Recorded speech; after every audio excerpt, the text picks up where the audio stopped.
सभी को जय जय श्री कृष्ण। आज की हम चर्चा करेंगे यात्रा के विषय में कि हम देखते हैं कभी कभी लोग यात्रा जाते हैं और बस पूरी की पूरी पलटी खा जाती है, सब लोग मर जाते हैं। कभी कार पूरी की पूरी पलटी मार जाती है, सब मर जाते हैं। एरोप्लेन क्रैश हो जाता है या रेलवे में डिब्बे पटरी से उतर जाते हैं, घटनाएं हो जाती है या और भी अनेक चीज़ें हैं। तो हमारे ऋषि मुनियों ने इसका रिसर्च किया कि ये घटनाएं क्यों होती है, ऐसा कौन सा समय होता है, कौन सी तिथि होती है जिसपे हम निकल जाते हैं आसपास की। और ये यात्राएं हैं, इसके विषय में तो ये चर्चा नहीं है, लेकिन दूर यात्राएं जो हम करते हैं जैसे बद्रीनाथ है, केदारनाथ है या विदेश की यात्रा है, इस तरह की यात्राएं हम जब करते हैं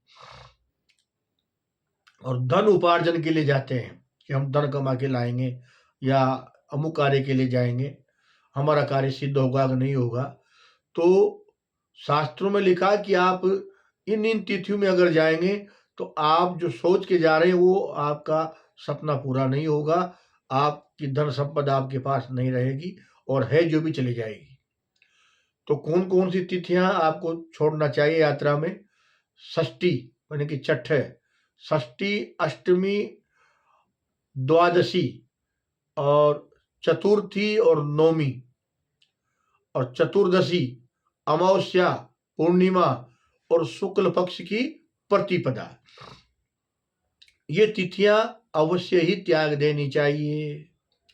चौथ, नौमी, चौदस, अमावस, पूर्णिमा, बारस, अष्टमी और शुक्ल पक्ष की प्रतिपदा यानी कि एकम, इन तिथियों को जो भी लोग यात्रा जाते हैं वो धन कमाने के मकसद से जा रहे हैं तो वो हानि उठा के आते हैं, और तीर्थ यात्राएं जाते हैं तो वहां भी उनको ज्यादा धन उनका नाश होता है, दर्शन तो कर हो जाते हैं या और भी घटनाएं होने की संभावनाएं बनी रहती है। यात्रा के विषय में मुझे एक सेठ जी ने अपना निज अनुभव सुनाया था और कहा था, जी हम बद्रीनाथ जाने वाले थे तो बच्चे को भेजा पंडित जी के पास और कहा कि हम बद्रीनाथ जाएंगे। तो पंडित जी ने कह दिया कि हाँ आप जाओ, बढ़िया रहेगी।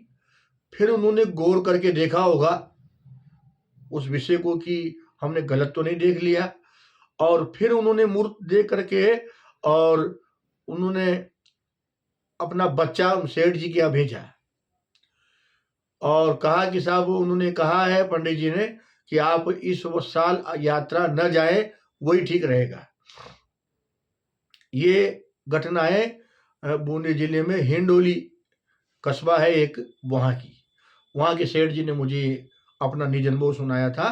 तो वो क्योंकि उनके कुल गुरु थे, उन पे वो बहुत विश्वास करते थे और वो उस वर्ष बद्रीनाथ यात्रा नहीं गए, केदारनाथ की यात्रा नहीं गए, और उसी वर्ष उस केदारनाथ में बहुत भयानक तबाही मची और उन्होंने कहा कि अगर हम गए होते तो निश्चित रूप में हमारी मृत्यु होती, हम नहीं बच पाते।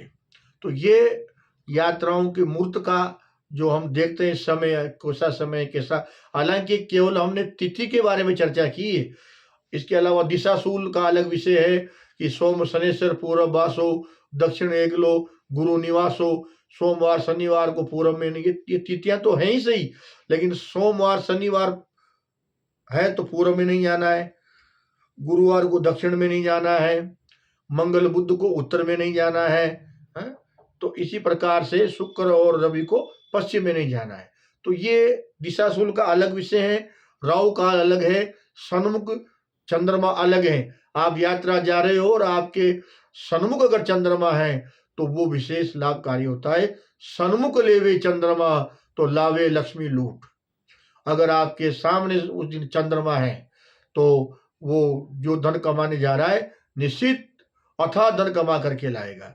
तो ये सबका एक समन्वय होता है। तिथियां भी कौन कौन सी नहीं हो, कौन कौन से, ये सारे समय और बार देख करके वो देखा जाता है। उसमें से हमने केवल आज तिथि के बारे में चर्चा की है कि कौन कौन सी तिथि में हम यात्रा नहीं करें। सभी को जय श्री कृष्ण।